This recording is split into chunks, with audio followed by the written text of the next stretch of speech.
Hello, I'm Rebecca Horan and welcome to A Little Birdie Told Me, a podcast brought to you by rollercoaster.ie.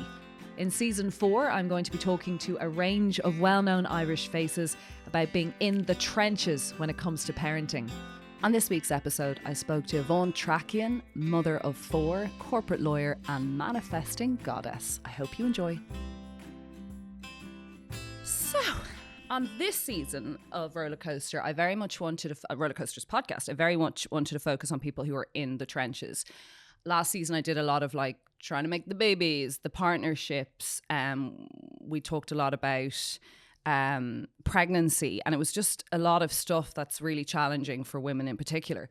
But in the trenches, I think just resonates with men and women. It's just it's a state of being when you have young children and then you come out apparently and things are amazing when you're 55. So we're all just waiting for that. So joining me today is Yvonne Tchrakian, a friend, corporate lawyer, business owner, motivational speaker, but she's also a mum of 20,000 kids. Welcome, Yvonne. You're mum of 4, right? Mom of 4 under 5. By default, right? So we'll get into that in a second, in the sense that there's twins. Yeah. But crazy. If you follow Yvonne Tchrakian on Instagram, she talks a lot to the camera and there's loads of nice snippets of her life and there's lovely lives and bits in the kitchen. And I'm always I'm tired and I have 2 kids. It's busy. But all mine sleep. Yes. All mine sleep. So, and that was something that we focused on. And I don't hate me, but we invested a lot of time and a lot of effort in getting them to sleep because I wouldn't be able to cope otherwise. No, true. Mentally draining. Yeah. Yeah. I think we focused a lot on that with Simone and it's paid dividends. It's even now we're God, she slept through. And Jason's we've been saying that every day for the last 6 months. Yeah, she sleeps through. I do also think certain children, we did the sleep training. I do wonder about certain children's anxiety or they're more prone to kind of worries at night. And I know our firstborn just wasn't a great sleeper. So you have 4 beautiful sleepers. You're still on mat leave? I'm still on maternity leave. Until when? January. So okay. I'm going back. And a year? Did you take a year? I took a year, but originally I was only going to take 6 months because I was after my first, even though I wanted a child so bad, after my first and second, I was I am out of here. I know I have 4 kids and that's a lot. Yeah. And you would expect that somebody that has 4 kids just loves being a mom. Yeah. But I don't. Yeah.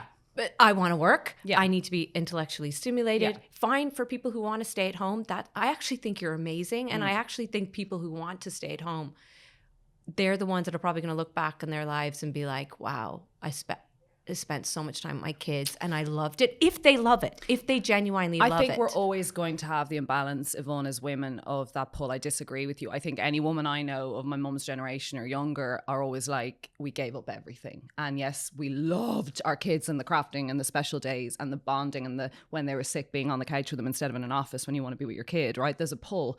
But there was a lot of regret and remorse about maybe the marriage didn't work and they ended up throwing everything into kids in a marriage and that didn't even work. Or maybe they could have done a lot more with their career or helped more or studied or upskilled, or they threw away huge qualifications, or their kids don't speak to them now, or their kids are in Australia, or their kids. And so we have to be careful about that. Maybe let's not pour ourselves into corporate, but I think we shouldn't do the whole will they be the ones who are the saints in the pearly gates and we're not. I don't know if that's true. I think both is a pull. I have a massive pull. Simone was a bit sick this morning and I just feel terrible about myself when I go to work. I think, but there are some people, I have 2 friends in particular that are just they're both qualified, they're both educated, and they like staying at home. But that just was not maybe? For the moment. Yeah, I don't know. Yeah. But for me personally, did you love the year? Did you take the year? I loved the year because I was doing everything else other than fine. Okay, because I took a good year with Simone and it was full-blown parenting. I remember saying with Gia, I'd gone back at 5 months and I had huge guilt, regrets. I think I was a bit postnatal. And with Simone, I was I'm going to put some money aside to enjoy the year, do the cakes and the coffees with the women locally. And I'd moved into this kind of idealistic utopia village. So I thought, this is going to be so romantic. And it was in the summer and it was for the walks and stuff. And then it got really cold and lonely. And I was there's only so much of rocking your baby on the couch and breastfeeding. I did find it really brain numbing at times. But then by the end of the year, I was devastated to go back to work, heartbroken to leave her because the bond, so it had really worked, was so great. So I struggled, but I don't think I would have taken another year or another, you know what I mean? I couldn't have afforded to anyway. Yeah, I think, so I was going to take 6 months and then I realized, hold on a second, I've launched my own little business. I want to do a podcast. There's so much stuff that I want to do. I still have the twins. Like I I still had them myself because we've got a childminder. I was going to say, you obviously have help if you're saying you've done it. Okay. Of course. And you know what? I think a lot of people, like, I remember I was talking to someone, a mom that I was introduced to, and I was like, yeah, I'm a corporate lawyer, but I'm on maternity leave and I'm have my own little side business and I'm doing a podcast. And she was like, whoa, way to make me feel like shit. And I was like, hold on a second. I have got, first of all, I've got a cleaner who comes in twice a week. Wow, great. I've got a childminder who comes in from 8:30 to 5:30. Wow, and she I didn't know that. is every day? every day, Wow. Monday to Friday. And What does she do? Cleaning, bedtime? No, Like- no cleaning. kids. She is responsible for the kids. Wow. And then I've got a That's son. a game changer. Totally. I Well, didn't how do know you? this. Yeah, of course. Wow. But I And even then you're also in the mix of it when you're at home with them. You're helping with her and stuff. And then if you have to go out, you have someone. That's amazing. Yeah, Yvonne. like so she's at home. Like so, my son is in junior infants. Mm. My little girl is 2.5, and she's in preschool. And then we've got the childminder. So Wow. nobody is doing it all. No And if one. they are, they're really struggling. But they're You not. know? They're not, because you have to think about it this way. I'm here with you today and I'm not with my kids. So Yeah. that's my sacrifice, Yeah. right? And I'm on maternity leave. So never look at somebody else's life and be like, wow, she's doing so much. Because obviously they have help in some way. Yeah. Because I would not be able to do this if I didn't have the cleaner, the childminder, and a husband who is far Phenomenal. better Yeah, he's brilliant. and is like, there's, And it's shout out to the brilliant husbands of this generation. Let's be honest. You know, we shouldn't Yeah. have to, but they are just really brilliant. unfortunately he's with me, which is No, like, I mean, I'm just not. And also, all of this comes from a place of privilege. You know, we're talking about sleep training, people for sleep training. You know, a new cleaner started in our house yesterday. Crash fees, as we know, are $1,200 to $1,400 a month if you can afford that, double if you've 2 kids. My child goes to a national school, but there's after school. All of that costs a fortune, right? So, you know, we talk about like, well, everyone has help. There could be a woman who's either single, solo parenting, or in a tricky situation and she has 4 kids and she lives somewhere rural and she has to work for them and she probably doesn't have a granny or a friend or whatever, and the kids are either in after school till 4 somewhere locally. So it is a wonderfully privileged place to be, when I often say, well, she's in crash and I can pick her up whatever time, and then we've grannies, and you know, it's wonderful to have help. Like, it's just a game changer for you mentally. Yeah, because that means I can get out and I can. Is she Irish? She's Irish and brilliant? she is amazing. And it's really important. And we know this, like with your kids, if you've got a childminder, Yeah. because I had an amazing one for 2 years and then I had someone in between.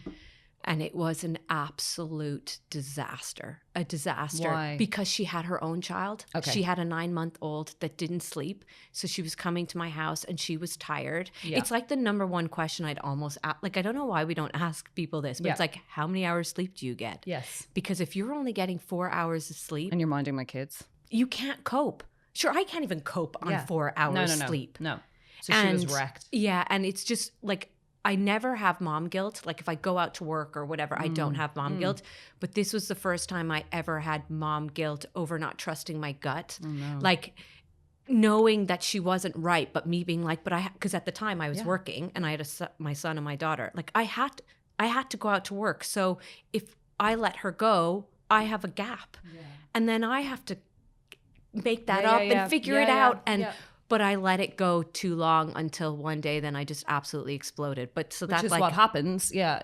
Okay. But you need to go with your gut because your kids have no voice. I know. Oh my God. I know. We've had a few experiences, not very long, but like experiences where we've kind of come in quickly and gone, this isn't going to work. We've addressed things, or just that language isn't appropriate, or actually she's just not allowed to watch TV for 5 hours. You know, anyway, we've all stepped in and we've all kind of had to trust our gut. But then the ones who are saviors, like, I know people who have au pairs or nannies or childminders, and the kids, when they fly on back to their lives or back to their worlds, the kids are so heartbroken because it was like a second mother. Yeah, which might be the case when you're a lady one day.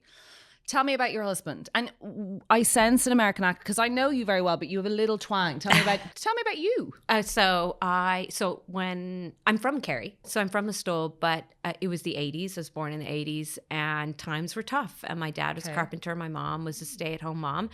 And my mom had 2 brothers who moved to LA. They met American women. They moved to LA and they set up a plumbing business called Kerry Gold Plumbing. So they were huge. They did so well. Like, what is that phrase in the States of like the land of opportunity or whatever. Yeah. So they did like extremely well. So we moved over there, and I was there from 2.5 until I was 13. But what about visas, green card? Like we got the green card lotto. So basically when you get the lotto, one person gets it, you get it for the whole family. Wow. But at that time my mom only had 2 kids. There's 4 of us now.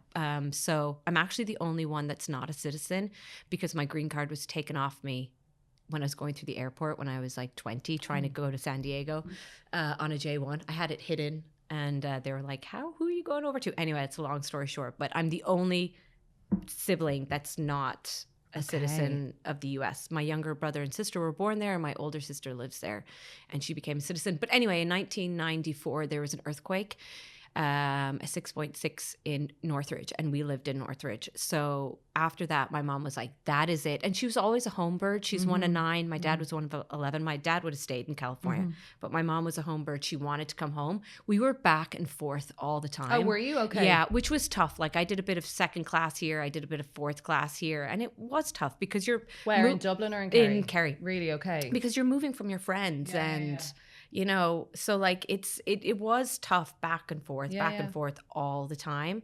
So then, but my dad had a lot of work after the earthquake. So was he working with the brothers in that business? No, he did he had his own thing. And did your mom work? No.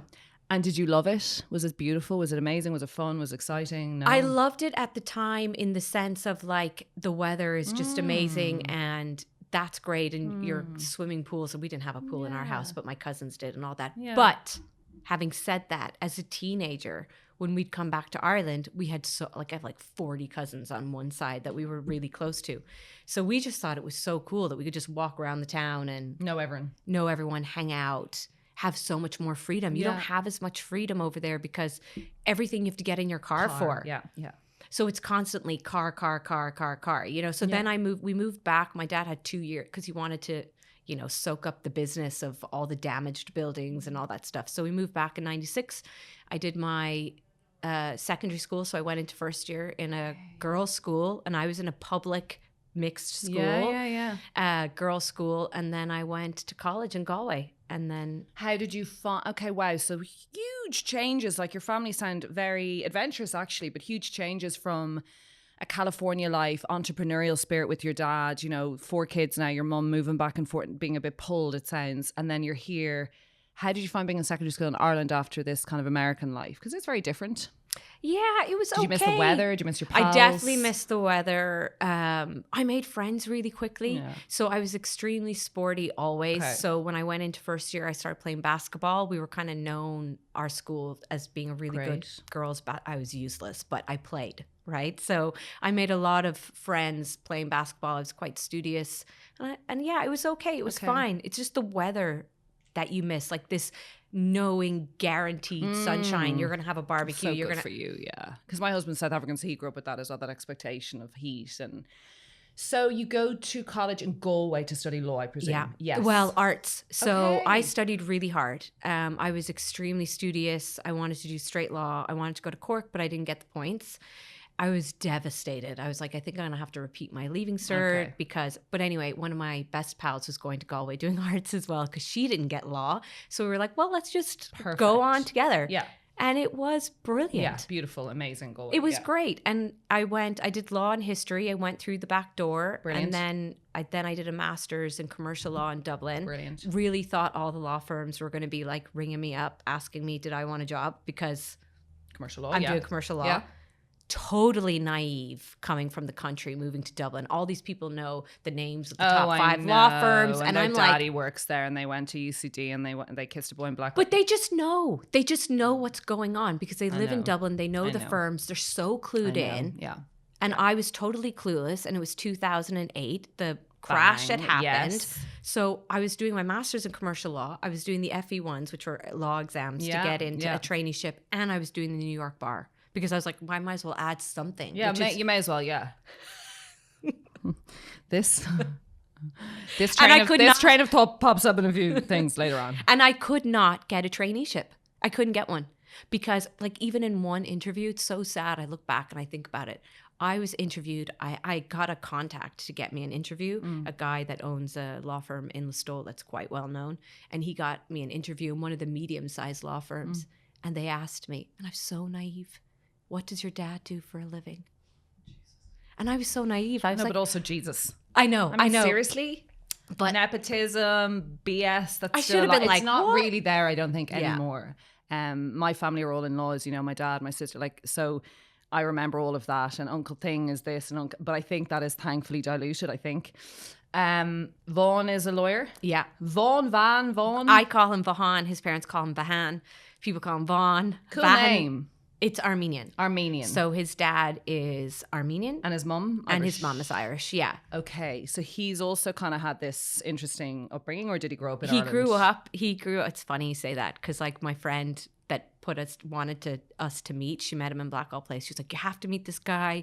He grew up in, I don't know where she got this from, but he grew up in Iran. He grew up in Iran, moved back to Ireland when he was 13. Wow. He's the exact same upbringing as you. And then when I met him randomly on a night out, I was like, so you were 13? Yeah. And he was like, no, I live in Castleknock. Oh my God. So he's just a full-blown Dublin lad. Yeah. Is he? Yeah. And he doesn't look, he's darker skin. Okay. Darker eyes, but he's an Irish accent, you know, so obsessed with Irish football, follows them everywhere, was just recently in Amsterdam. Okay. Yeah. So he's not a Kardashian fully.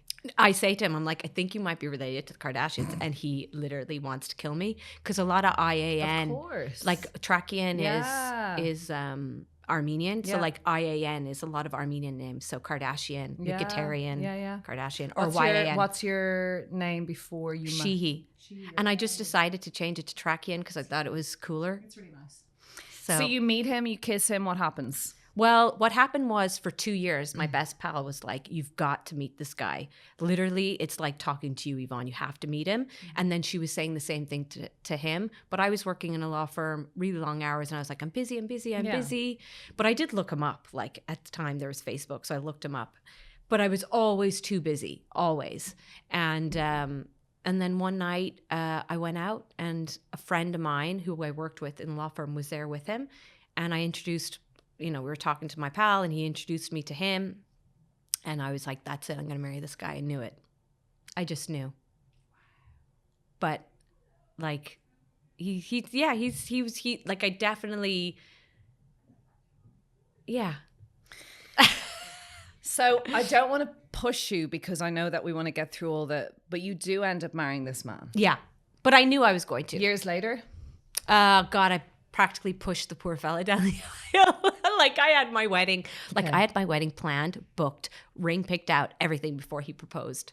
I was like, he proposed and I was like, this is October of 2014. I was like, how does July 3rd of 2015 sound? Poor guy.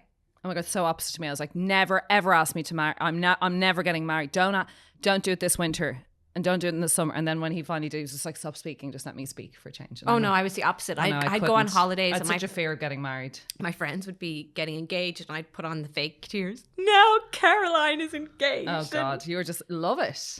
Disaster. But what was I in a rush for? I don't know. I think some people just see that as the holy grail. Like I definitely didn't see marriage as the holy grail. Now there's other things and I wanted kids, but anyway, my husband did want to get married, but you get married.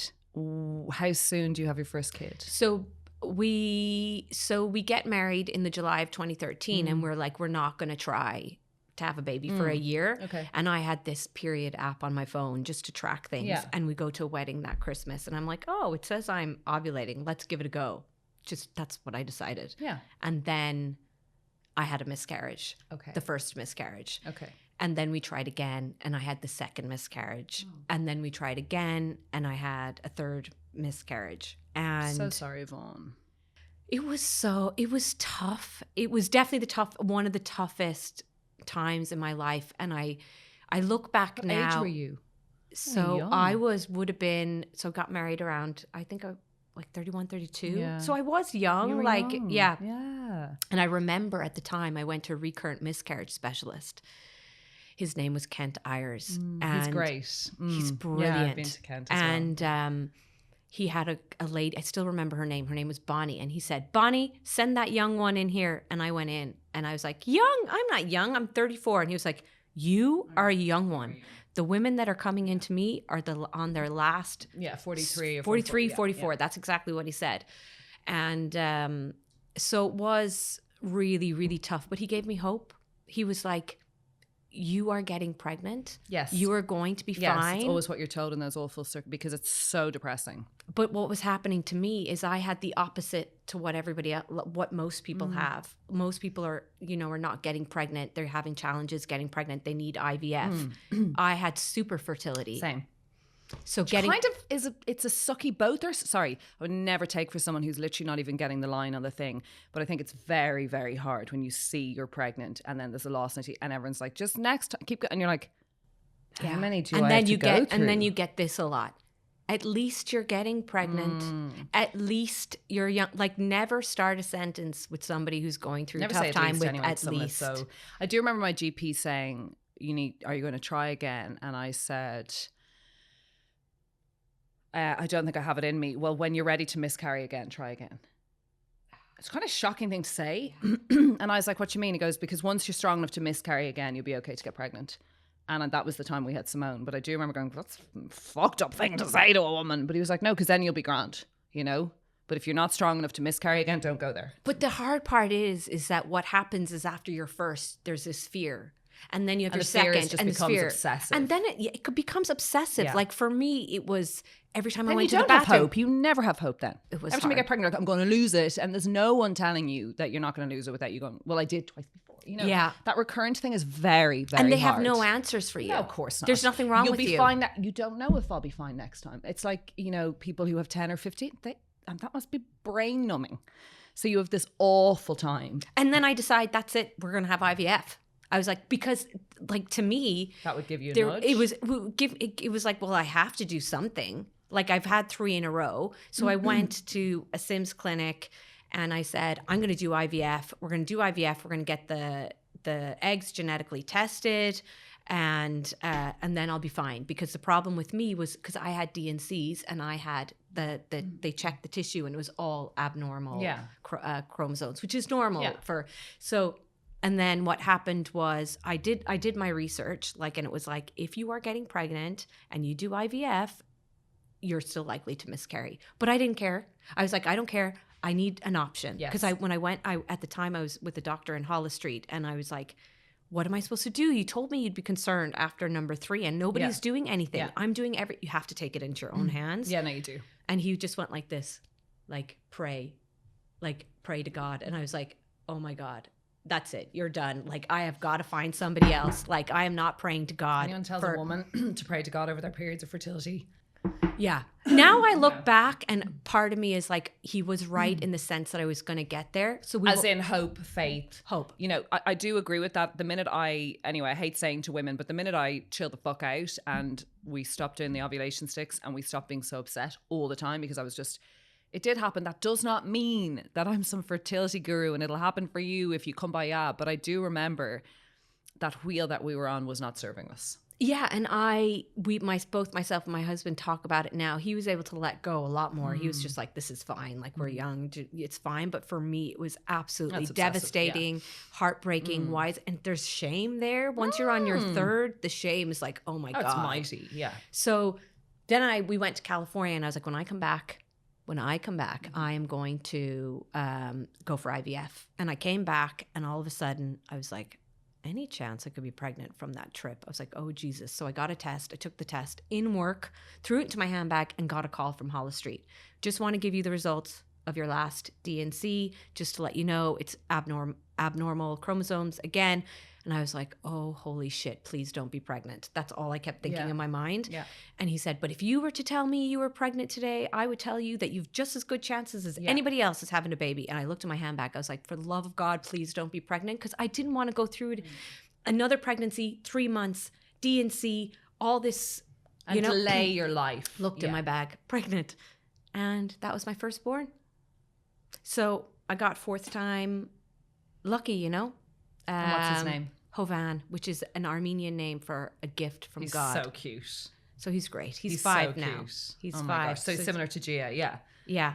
Then you go on to have another. So then, Are you living in Dublin in your beautiful house at that point? so we're in Dublin. No, we had bought a house actually, but we were renovating it. So we were living in this tiny apartment with him. But look, he's a baby, but it had steps up to it. Yeah. So like me having a section, carting the buggy up the steps. Yeah. But it was fine. Didn't think motherhood was going to be what I expected. Yeah. You know, so definitely got the shock of my life. All I wanted was this baby, and then I had the baby, and I was like, what the hell? Yeah. This is mom life? Oh my God, what are people signing up for, honestly? So that's how I felt, but that's just the truth. So then anyway, we decided that we would go again. But in the meantime, I had surgery on my heart. And so basically I have these, it's not major surgery, it's called an ablation. So I have basically the non-medical terminology is palpitations. Yes. So I had this surgery in September of 2019. They go up through the groin. Yes. And when they went up through the groin, they told me that in the middle of it, 16 seconds in, I was awake. There was blood, everything. The doctor came over. He put his hand on my leg. He was like, so basically they nicked a vein in my leg, and they didn't know how they were going to fix it. And the vascular surgeon was like to me, I don't know what to do here. We don't know how this is going to impact your heart. We don't know how this is going to impact your life. This was September.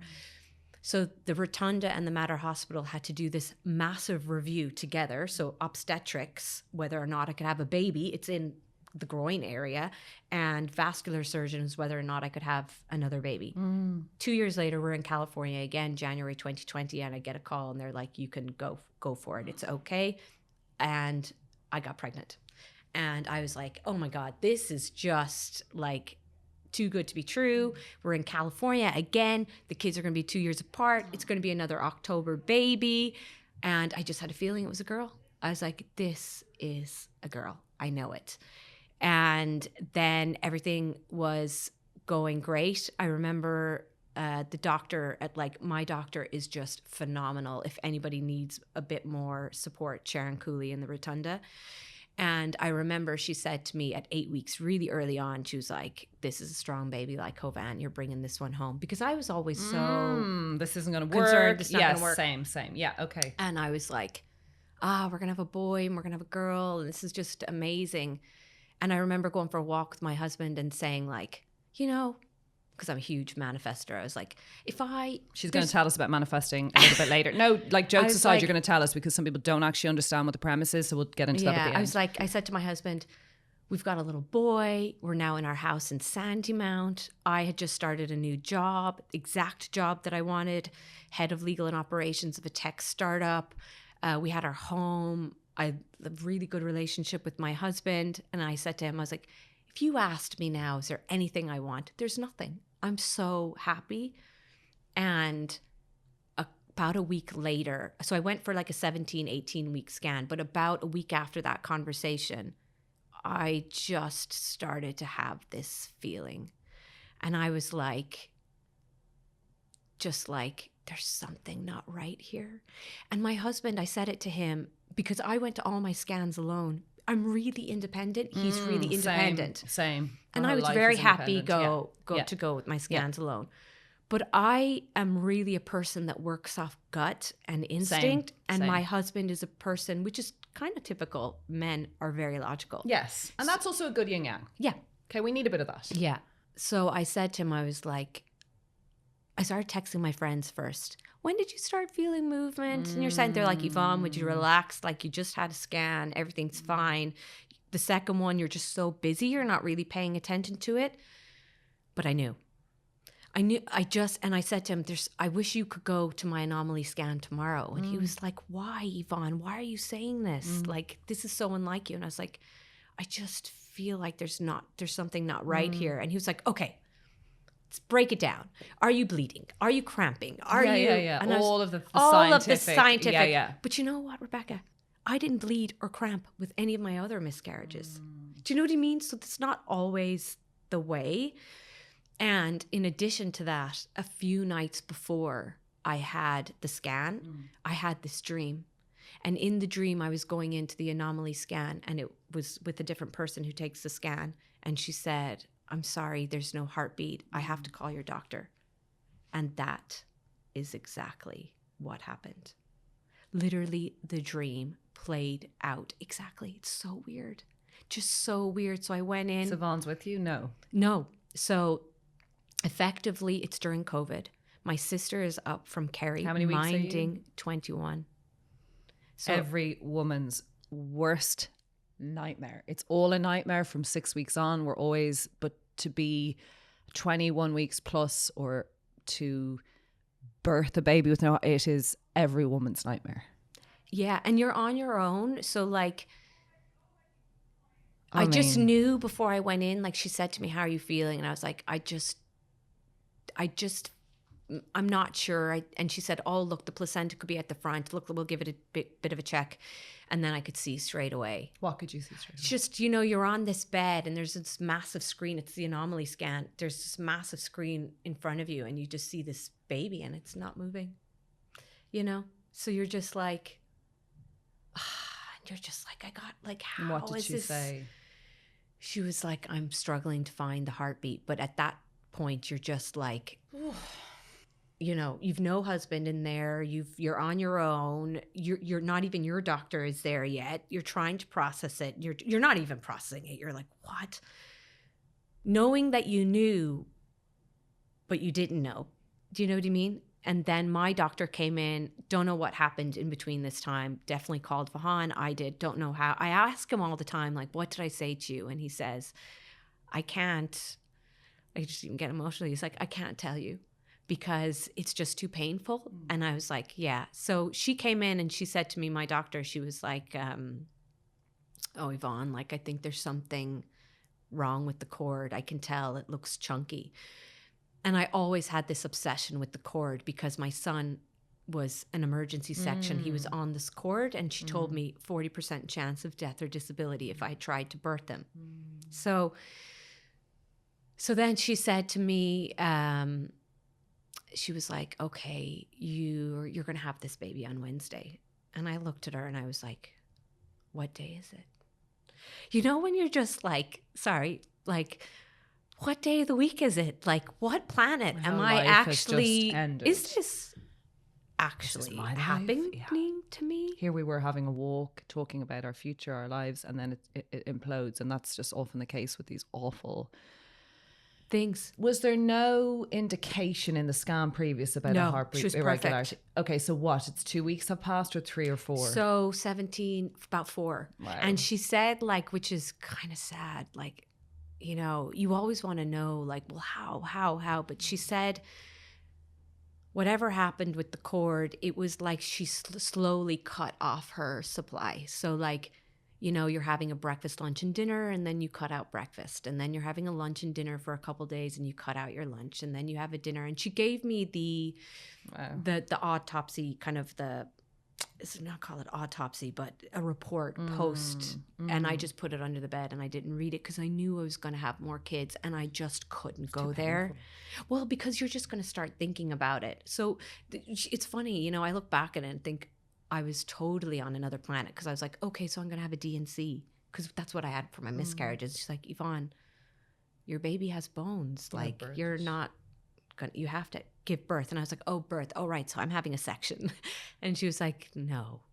Like, you can't have a section for a baby that's not alive. A section is for, to help the mother or the child if there's difficulty or if there's a particular reason. There's no reason if the baby's not coming out alive. And then I was like, okay, I have to give birth to this baby that's not alive. Right. And so I came in and I was like, can my husband be here? Because it's COVID. And she was like, absolutely. So they brought me in on the Wednesday. And then what happened was you're in a room and it's just all very sad because a midwife comes in with like a little pot that you piss in effectively and is like, just take this to the bathroom with you just in case you pass her. And I'm like, what? Like... And anyway, it's starting to get towards the evening time. And I tell my husband, just go home, go home, put our son to bed and come back. And in the meantime, I have her by myself. And Are you induced? How do they? no, you're just, yeah, you must be. I must have been induced. Yeah, you're given something. Given something. Yeah, sure. Um, and she's only tiny. And she's tiny. She's like a little honestly, like the size of my hand, the length of my hand, a little doll. But I could see her face. I could see her hands. You could see her legs. Very painful. It was painful because, first of all, I could hear other women having their babies. I know. I've been there with the ectopic. Yeah. Totally different timeline with you, but I do remember being told there's your baby there in that jar and hearing women give birth, and there's something extremely traumatic about that. Yeah. And it'll never leave me. Yeah. And it's a lonely, that won't be Jason's experience or friends or that's in here now forever. Yeah. I find that very jarring. Yeah. And I could hear babies crying. Yeah.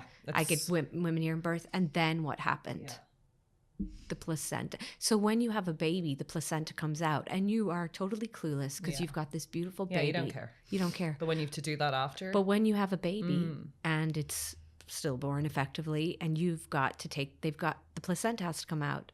And what happened?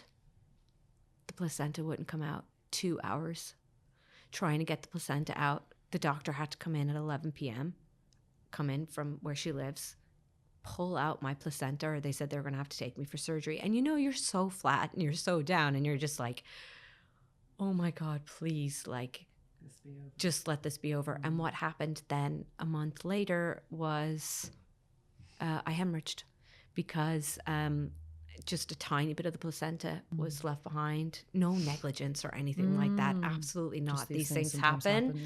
And I hemorrhaged. I had to be brought back in to the rotunda a month later. And it was during COVID. And I remember this nurse saying, like, we have to do a COVID test on you. And she was putting the swab, like, up my nose, back the throat, all that. And I started crying. And I was just like, I'm sorry, but this is actually worse. Bleak. It was worse than the birth. And that's great. Because I had to go back to the hospital. So they fit me in to do a D&C because they had to get all the stuff out. And before I went in, there was a lady beside me in this cubicle, but I could hear the doctor speaking to her saying, oh, you're going in for your third. It's a boy. And I was just like, oh, God. And this other doctor came in, a nurse was speaking to me, and the nurse said to the doctor, oh, this is Cooley's patient. And she looked at me and she smiled. She's like, good luck. And I was like, oh, God. So interesting. No woman, and I think it's really important to say this and accent this, no woman wants another woman's baby. No woman is jealous of another woman's pregnancy.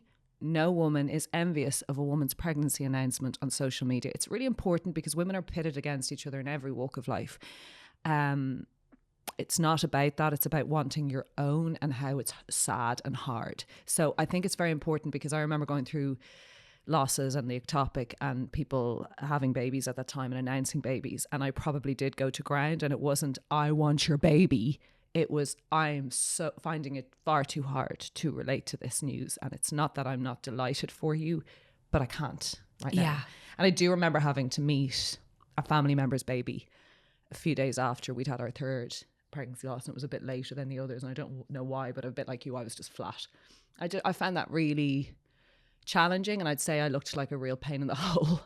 But it's just important. No woman wants your baby. This is not The Hand That Rocks the Cradle. This is not some kind of funny movie or a thriller. This is actually just real life for people. It's just very hard to relate. So I just need to say that because I think sometimes it gets a bit like, why don't you just be happy for other people? It's not about that. Yeah, totally. It's like when your husband's left you and someone's getting married. I don't want your husband. I'm just going through my own shit, you know? Yeah, it's just this total feeling of sadness, despair, shame, huge amount of shame. The shame. What did I do wrong? What's wrong with my body? Am I healthy enough? What's wrong with me? Is it because I had those second margaritas at Christmas party? Like, it's so much shame. So much shame. I don't think people actually realize that. They just think, what the hell is wrong with Yvonne? She's had 3 miscarriages, and now she's had a loss of a baby at 21 weeks pregnancy. Like, what is wrong with her? So then what happened after that? After I had the baby, we buried her. It was COVID, so we buried her ourselves. Well, like not ourselves, You but in named her? Glasgow. Polly. Her name was Polly. I got it. Love They were it. I so love good that to name. me. They were so good to me in the rotunda. Midwife came in. She put a little dress on her, a little white gown. They were really good to me, you know. And then, yeah, we buried her. I went back to work straight away, and that's just my personality. Yeah, same. I couldn't be with my thoughts No. whatsoever. No. Everybody's different. Yeah. And then I was like, that's it. We're trying for a baby again. Yes. Which is what we Immediately. do. Yeah. So then so I basically had Polly in the May, hemorrhaged in the June, had a DNC, got pregnant in the July, obviously didn't realize it because you don't find out till August. Then went for the pathology kind of report on the baby, and I said to my doctor, when can I start trying again? And she looked at me and she said, Yvonne, if I know you well, I'll see you in here before Christmas. And the thing is, for me, like, I guess I am lucky in the sense that I get pregnant easily, and that is just the reality of it. So unlucky in the sense that I miscarry, but lucky in the sense that I go again and I get pregnant. So I got pregnant again and this would have been Penelope, but I had a very early scan around 5 weeks, and at 6 weeks I started spotting with her. And to say, it nearly threw me over the edge. Yeah. Because I think I was grateful to be pregnant, but the thought of having another miscarriage was... You knew you didn't have it unbearable. You didn't have it in you. Like, we have so much. I think that we're all given a certain amount of steely resistance. My friend said it yesterday. I said, you're strong enough for this. She goes, no. All my strong stuff is gone. I was like, oh. She goes, so stop telling me I've done my strong. And she's been through cancers now, and she's just like, I definitely am strong enough for this. So you had done your strong stuff. Yeah. You were done. We were, myself and my husband were going to Kerry for the weekend with our son, and I was like, I am not telling anyone I'm pregnant, because until the baby is born, I didn't want anybody to know. Yes. But we're driving down to Kerry, and I'm crying and I'm crying and I'm crying, and I'm just like, how, God, like, why are you doing this to me again? You know, like, what lesson are you trying to teach me again? Like, I always think of things and like, you're trying to learn a lesson, to tell, I'm like, I've learned my lesson. I'm grateful for the child that I have. I've learned my lesson. I can't do this again. And I go to Kerry, and I'm like, I can't tell my parents. I can't tell anybody because I'm miscarrying. And anyway, I break down crying, and my mom is like, what's the matter? I tell her that I'm pregnant. I think I'm miscarrying. We cry, me and my mom, the whole weekend. And go back up to Dublin, have a scan, and Kent Ayers again is like, nothing wrong here. There's nothing wrong here. I can see, like, it all looks okay. And I'm like, well, I'm still not telling anybody. And I didn't tell, like, it was during COVID. I did that with Simone. So I got to work from home. I didn't tell people. Yeah. I just couldn't. Didn't have it in you. I just couldn't until she was here. And then she was born early. She needed to be in the NICU because of her breathing. And I swear, it has got to be the toughest 9 months of my life. The fear, the anxiety, the constant what if. I'm not joking you, I was in the rotunda every week. Can I get a scan? Same. Can I get a scan? Same with Simone. Yeah. Every week. Just that. I was the weird gal. Yeah. Can I just have a quick didn't scan? care, though. Oh, Rebecca, there's a queue, and there's people who have paid probably. You just want a quick one, even if you give me the yogi. I'll buy one online. How much are they? 3,000. I'll get one. Give me a scan. Like I used to. I tell people now, and it's really funny. It's not that funny when you're driving from Enniskerry at 2 a.m. to get scanned, and you're pretending it's because something happened. I had a fall. My daughter kicked me back into the stomach. Oh, Jesus, yes, I've bleed. There's no blood in your neck. Yeah, no blood. And they're like, you had a scan on Thursday. I know. But it was just to be like, right, I can go back to sleep now. She's breathing. I mean, your mind, women's minds, how can it not? This is part of you.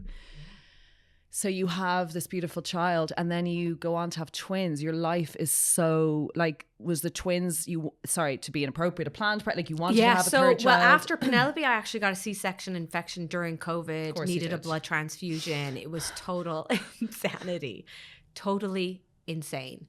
And she was in the NICU, like I was saying, and anytime anybody walked into the room, I was like, is she okay? Is she alive? Is she alive? It was so stressful. But anyway, you get past that. And then I was done because I was like, I have 2 kids. Great. I've got a girl. Clock's I've got a ticked. boy. We're done. we're done. I'm happy. I've literally had 2 hemorrhages now, one after. I've had a heart operation that went wrong. Lots of stuff have gone wrong. We're done. We're good. This is good for us. Yeah. And my husband was like, in the April of 2022, Penelope was, so Polly was born May 2020. Penelope was born, imagine, less than a year later, April 2021. And in April of 2022, my husband said, will we go for a third? And I was like, all right, okay, because he's such a good dad and he's so good He's so good in bed. I was like, fuck it, let's go. I was like, what? Okay, fine. Because you know what? Like, you're so good. If he was not, if he was shit and he was like, that's not fine, Margaret, you'd be like, fuck off. If he wasn't good around the house, if he wasn't a good dad, if he wasn't good, I would have been like, no. Because I was happy. Yeah. I was happy, and it was time for me to start working on. I had started working on the brand and stuff after the loss of Polly, everything. So I was good. So that was the April. And then the May came around 1 month later. And I was like, geez, first time we've ever tried, and I don't think I'm pregnant.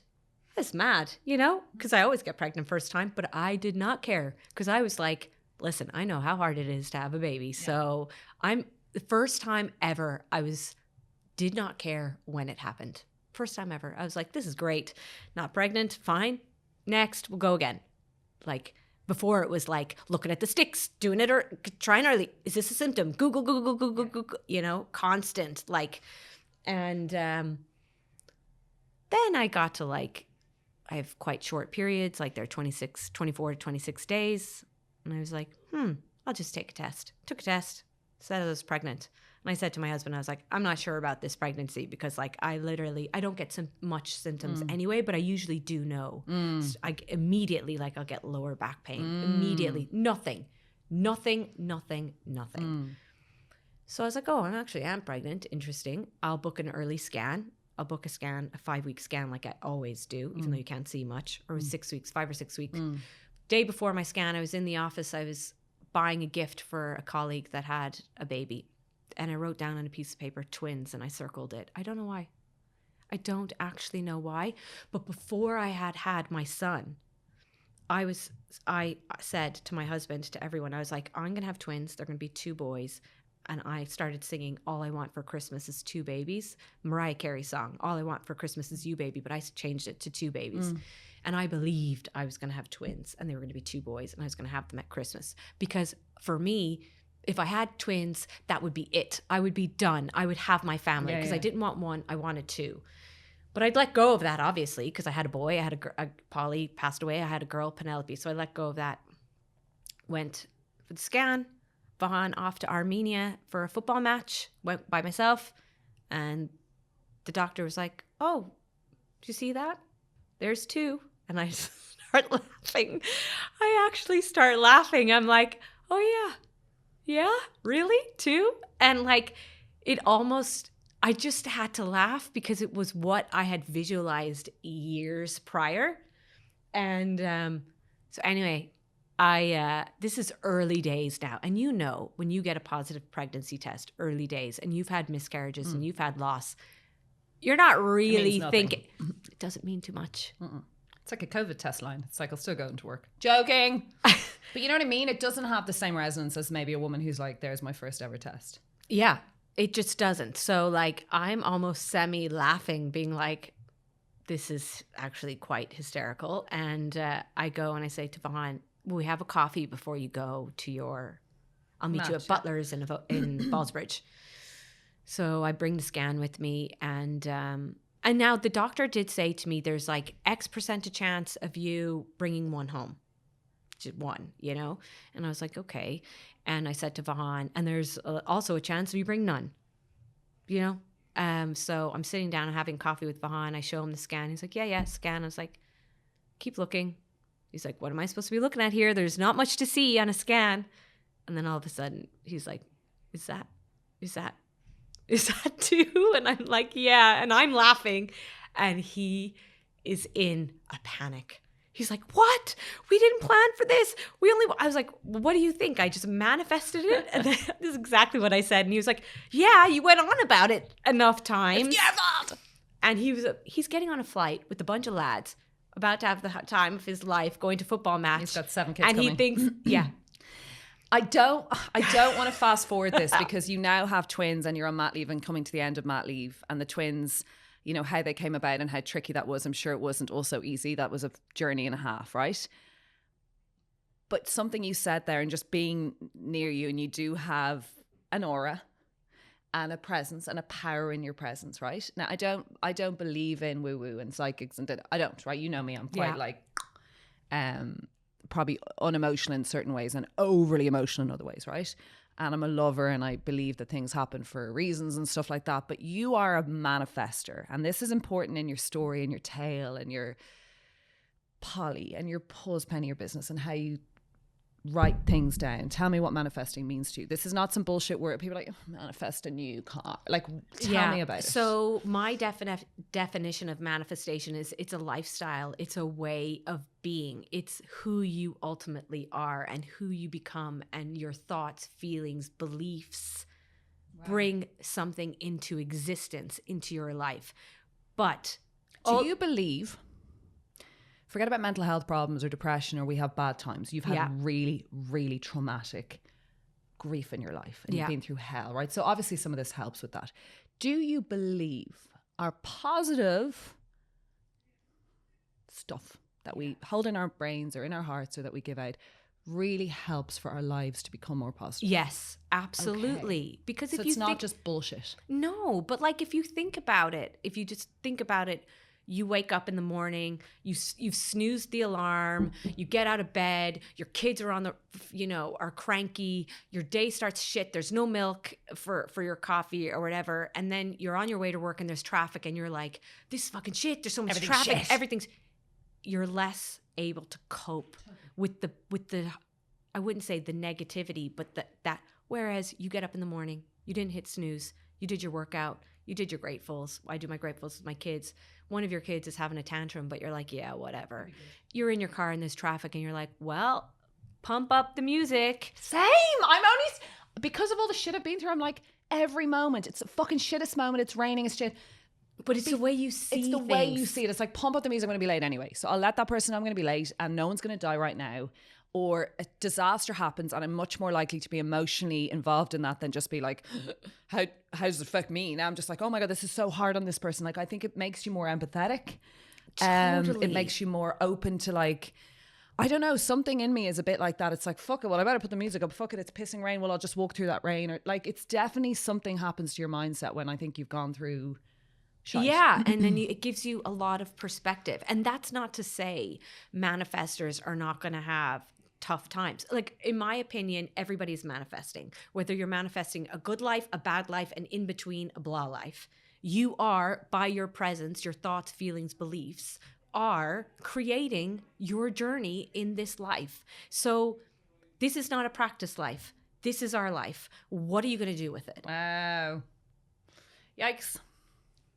You know, it's not a practice run. It's not a dress rehearsal. And if you're finding yourself in a spiral of downward negativity, sometimes you have to push yourself to get out of it. And what are those things that you do? Like, I had it, you know what, at the moment I'm going through like an up, down, a business, I'm back to work. Things aren't like, I thought, you know, I'd open the business, it'd be huge, it'd be going global. And I'm like, what am I doing? Pause penny, look at it, it's amazing. Yeah, like, and then I just say to myself, hey, you know, you started this brand because you want to inspire people to live their dream life. So you want people to know that they have to take responsibility for themselves, because it started after the loss of the baby. I started back with my gratitude practice. I started back with manifestation, that you and only you can dig yourself out of this hole. So what are you going to do? Are you going to continue to wallow? And that is what happened with Polly, right? After she passed away, I had to have a chat with myself.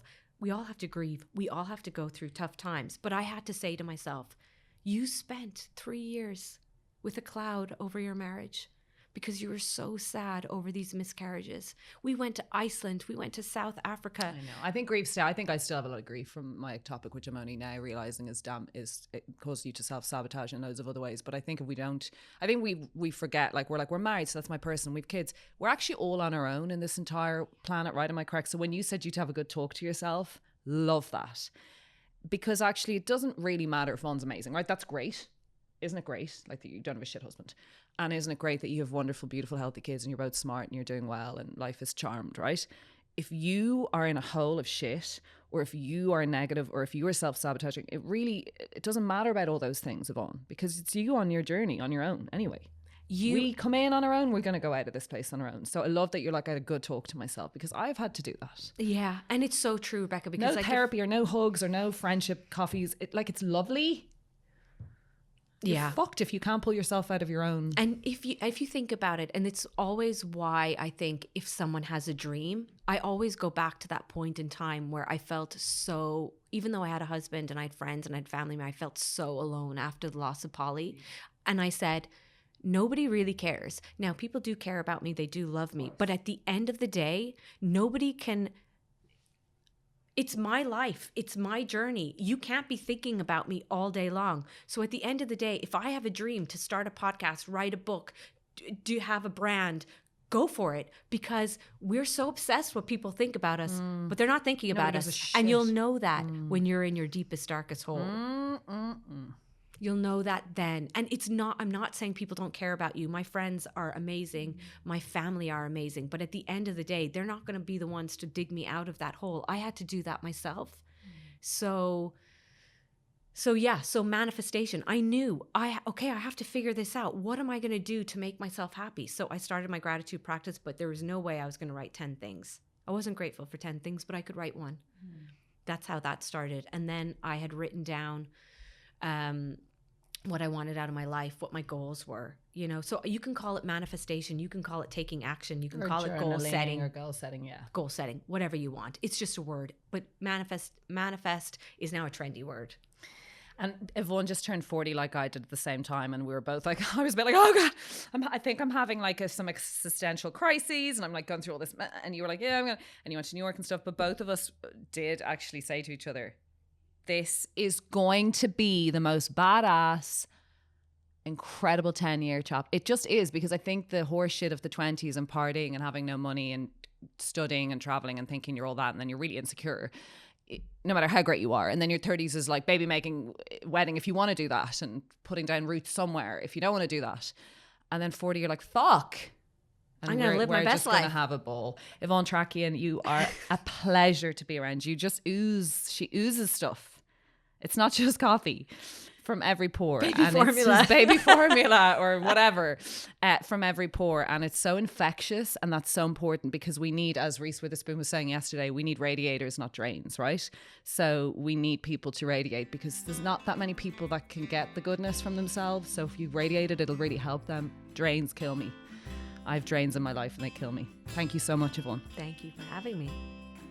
I hope you enjoyed this episode of A Little Birdie Told Me. And if you did, it would mean a lot to me if you could like, subscribe, and share this episode.